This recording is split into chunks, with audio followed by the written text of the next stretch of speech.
Osore, Mirai, Yuki. How hard are you willing to work for your dreams? That is the question posed to us by JC Staff's 2012 anime release, Sakurasou no Pet na Kanojo, or The Pet Girl of Sakurasou.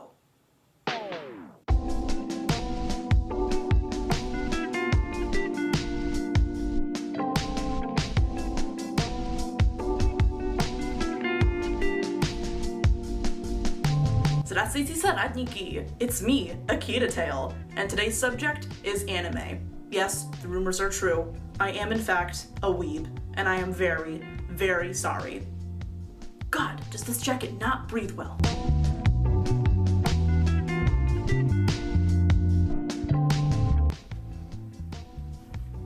I think that's better. Huh? What's anime? Well, that actually depends on who you ask. Outside of Japan, anime is considered animation from Japan specifically. Even though most anime is produced, written, and marketed in Japan, most of the animation is actually done in South Korea, China, and Indonesia. In Japan, every kind of animation is regarded as anime. That's right, according to anime's homeland, Family Guy is an anime.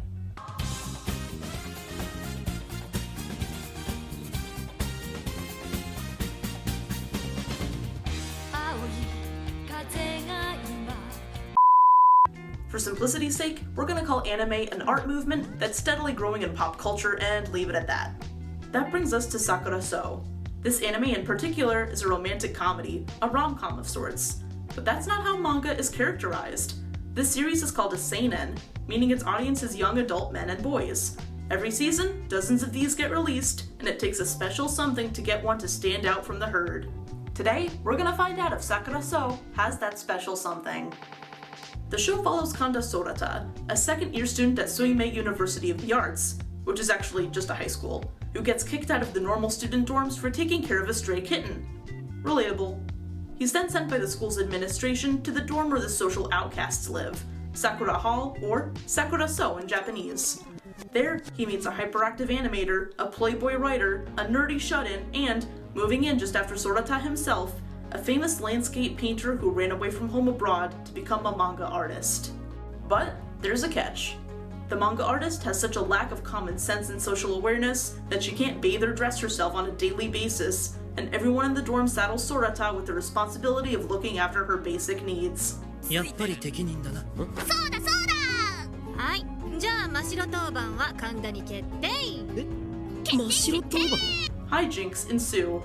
What often carries series like this are the strengths of their characters and themes. In fact, let's take a quick second to go over character and its relationship to anime's initial global boom. After all, there's a reason that we're here talking about Japanese animation instead of Swedish tap-dancing videos. Anime has become transnational and transmedia. Transmedia is the ability for a property to transcend its medium and become some other form, like a manga being adapted into an anime, or an anime being made into a video game. So what is the secret sauce? And it can't just apply to anime, because there's plenty of media properties out there today that are both transnational and transmedia as well. You only have to look as far as the Hawkeye poster in your room. That's right, I know it's there. And I forgive you. As Ian Condry states in his 2013 academic text, The Soul of Anime, characters offer a way to think about anime as a generative platform, especially in the sense that they can exist somewhat independently of the storytelling to follow. In the case of anime, it is seldom the story that provides the link across media. Rather, the characters in the world provide that link. But manga artist Eiji Otsuka contends that popular characters almost always develop because of their larger stories. Okay, so there's something specific to anime characters that makes people want to do more with them that's not just related to their stories or the world that those stories take place in.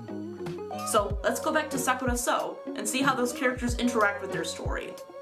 Unlike many other romance-focused seinen stories, Sakurasou is about more than just relationship drama. That means there are themes that are complemented by arcs for most of its major characters. The main themes are hard work and perseverance, and the effect the talented have on those around them. Every character has to struggle with how their talents affect those around them, their actual drive to succeed, and the expectations of the wider world regarding how their talents should be put to use.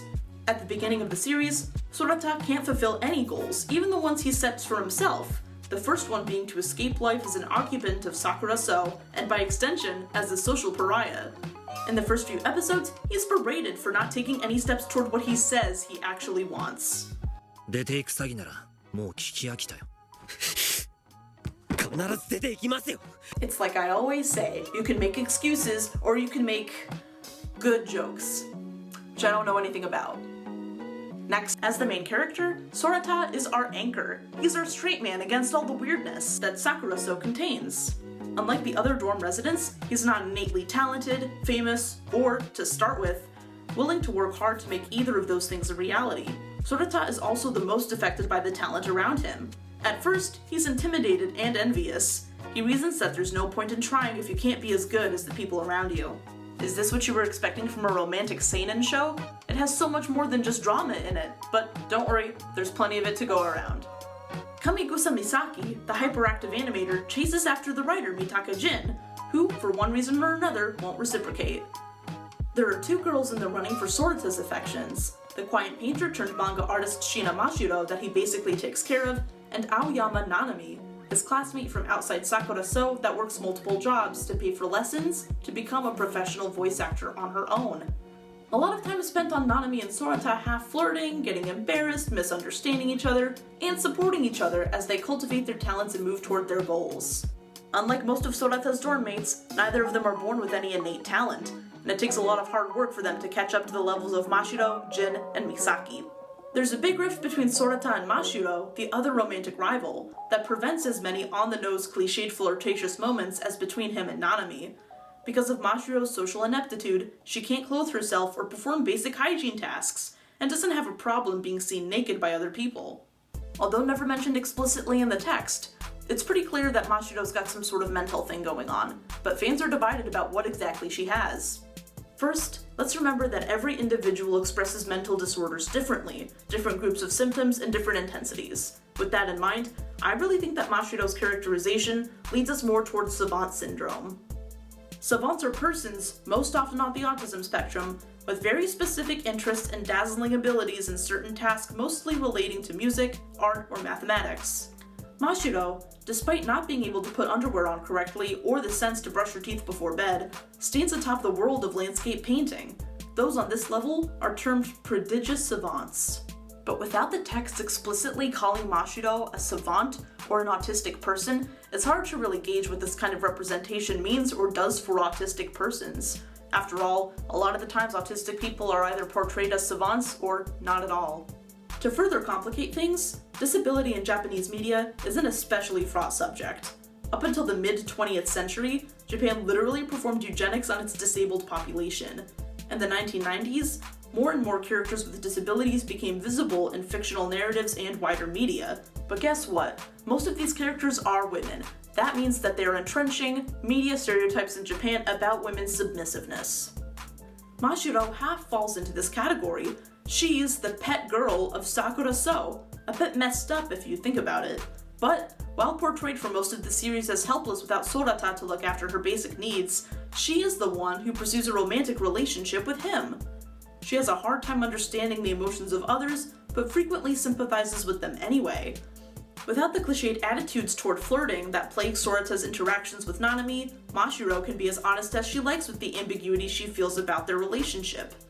It provides a welcome change of pace from the sort of played-out romantic aspect of Nanami and Sorata's will they, won't they. Bad news, Soraniki, there's not a lot of class commentary in this anime.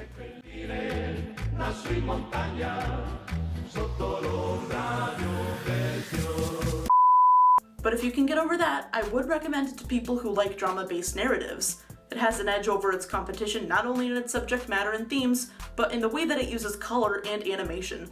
Just check out the scene where Sorata meets Mashiro for the first time.